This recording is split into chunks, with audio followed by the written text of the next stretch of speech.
It's as if America has slipped into an alternate universe, one where improbable reality TV plotlines have become the script for governance.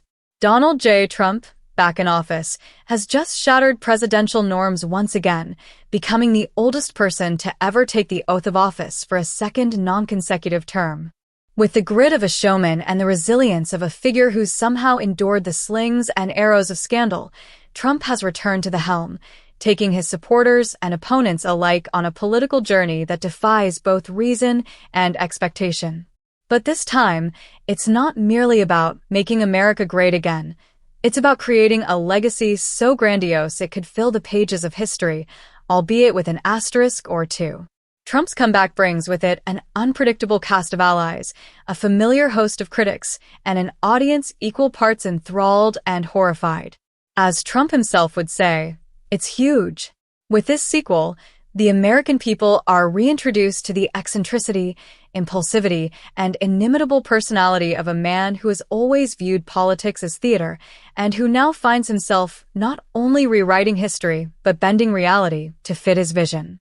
Trump 2.0 promises all the drama, suspense, and surrealism of his first term, amplified by the strange loyalty of his cadre of high-profile allies, each with their own unorthodox vision for the country. Chapter 1. The unlikeliest of comebacks. In a feat that even the most optimistic Trump supporters thought unlikely, Donald Trump has made history. He returns not as the head of a familiar administration, but as a maverick whose survival has proven nearly mythical. Despite a litany of legal battles and an impeachment trial, he stands once again behind the presidential seal, vindicated in the eyes of his base and, to a degree, the American public. He is now both the quintessential outsider and the nation's leader, a combination that seems almost paradoxical. For Trump, this improbable comeback is both a victory and a vindication, return to his self-proclaimed rightful place. As he takes the stage, the air crackles with a strange mix of exhilaration and apprehension. With his familiar bravado, Trump tells the crowd, "They tried to keep us out, but here we are, stronger than ever, and ready to make America greater than ever before."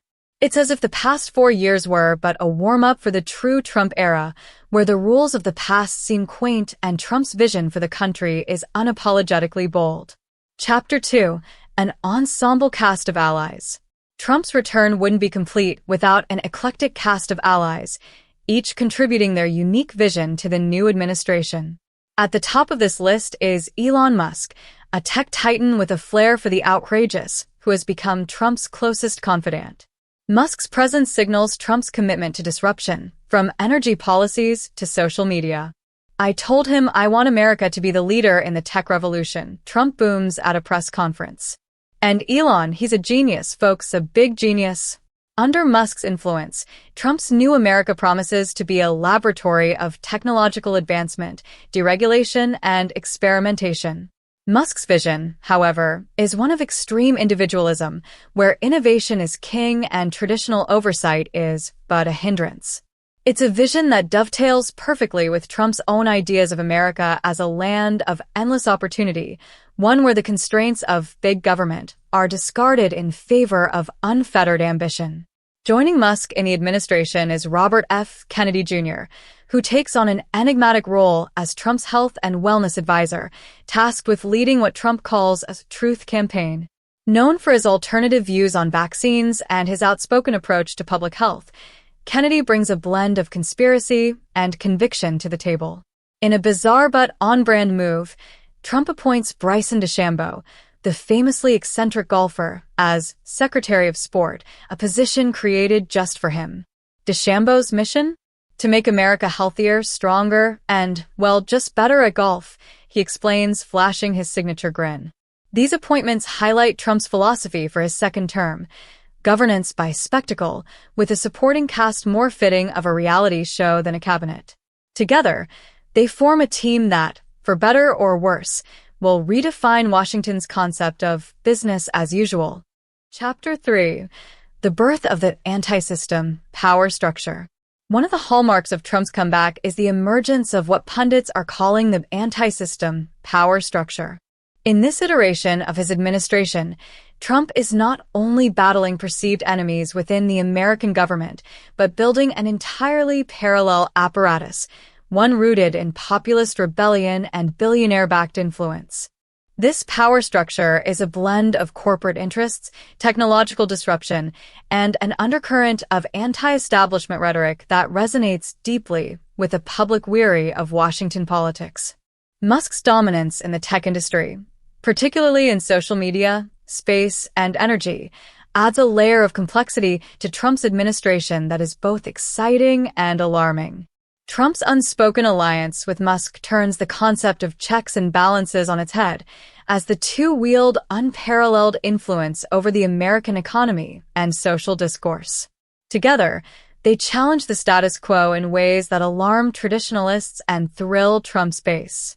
The first order of business? Restructuring government agencies to prioritize efficiency over oversight. Programs for climate regulation, healthcare oversight, and social safety nets are deprioritized as the administration champions private sector innovation as the new solution to societal issues. Critics argue that this shift allows corporations unprecedented control over American life, but for Trump and his supporters, this anti-system approach embodies the very spirit of American freedom. Chapter 4. The Trump Time Phenomenon. In this second act, Trump's relationship with time and reality remains as unique as ever. For Trump, the past is less a fixed sequence of events than a malleable narrative he reinterprets at will. His 2016 slogan, "Make America Great Again," has been replaced with "The best is yet to come," a slogan that, for Trump, signifies a timeless optimism, an America forever in the process of becoming great, but never quite arriving. Trump's speeches during his second term are peppered with anecdotes that seem to bend history. One rally includes a bizarre retelling of the American Revolution, where Trump somehow imagines himself advising General Washington. "If I'd been there, folks, believe me, we would have won a lot sooner," he tells the crowd, adding a wink and a grin. It's classic Trump, a blend of charisma, exaggeration, and humor that blurs the line between myth and reality. This phenomenon, which supporters call Trump time, allows him to sidestep past controversies and frame every event as a personal triumph. His supporters revel in his selective memory, viewing his willingness to reshape history as a sign of strength and vision. Opponents, meanwhile, watch with a mix of horror and fascination, noting that Trump's disregard for the past renders accountability almost impossible. Chapter 5. Media as both friend and foe. No Trump presidency would be complete without a complex relationship with the media, and his second term is no exception. This time, however, Trump's interactions with the press take on an almost performative quality. The media has become his favorite foil, a necessary antagonist in the ongoing drama of his public life. He teases them, derides them, and occasionally praises them, all while keeping them firmly under his thumb. At a recent press conference, Trump derides a journalist for asking about his age, quipping, "I'm like fine wine. I only get better."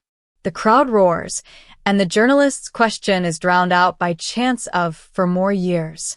Trump relishes these moments, knowing he holds the power to manipulate the narrative and rally his base with a single quip. Yet Trump is not above using the media to his advantage. His team frequently leaks exclusive stories to select outlets, creating a narrative that bolsters his image as a resilient, embattled hero.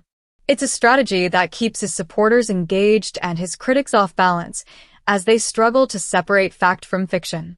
Chapter 6. The Second-Term Policies, a Bold New Vision or a Dangerous Experiment. While Trump's first term focused on issues like immigration, trade, and deregulation, his second term introduces a new set of priorities. Foremost among them is a sweeping initiative to privatize much of America's infrastructure. Bridges, highways, and even national parks are placed under corporate control, with Musk's companies leading the charge. The administration touts this as a move toward efficiency, but critics argue it's a thinly veiled power grab that jeopardizes public resources. Trump's foreign policy also takes a dramatic turn. He announces an unprecedented alliance with Russia, citing a shared interest in global peace and economic cooperation. This move alarms America's traditional allies, who question the wisdom of aligning with a nation known for its own human rights abuses. But for Trump, this alliance is proof that he can transcend the limits of traditional diplomacy and forge a new path forward. In domestic policy, Trump champions a free market healthcare system that shifts much of the burden to private companies.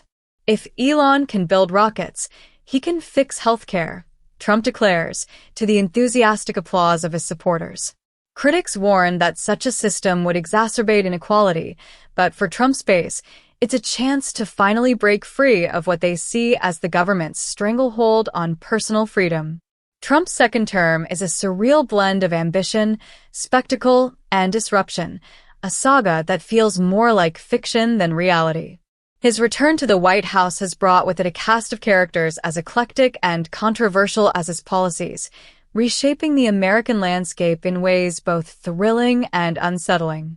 To his supporters, Trump is a modern-day folk hero, a man who has defied the odds to lead America toward a future of unbridled freedom.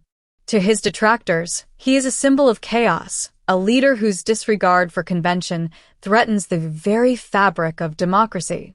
Only time will tell whether Trump's second term will go down in history as a moment of American renewal or a chapter of hubris and folly. But one thing is certain, in Trump's America, the line between history and legend has all but disappeared.